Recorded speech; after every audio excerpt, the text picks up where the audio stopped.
Баршаларыңызға сәлем. Бүгін Алатау салатын дайындайтын боламыз. Ең алдымен чечилімізді өте жіңішке етіп дайындап аламыз. Бізге керек шұжық, ірімшік, қызанақ, салат жапырағы, корнишон, чечил және майонез. Шұжығымызды осылайша төртке бөліп шығамыз. Төртке бөліп, осындай үш бұрышты болып шығуы қажет. Ірімшікті де дәл солай.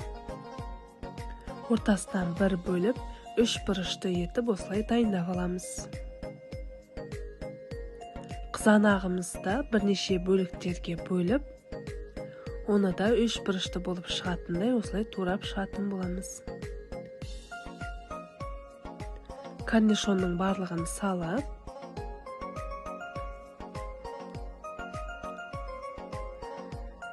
чечилдің кішкене ғана бөлігін осылай салатымызға қосатын боламыз. Салат жапырақтарын қолымызбен осылай турап шығатын боламыз.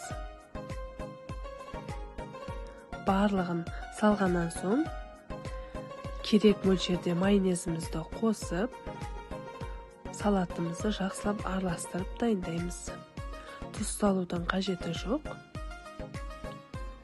Осылайша дайын болған салатымызды тарелкаларымыздың барлығына салып, дәл ортасынан чечилді биіктеу етіп осылай қойып шығамыз. Осылайша біздің өте ерекше әрі дәмді болып шыққан Алатау салатымыз дайын.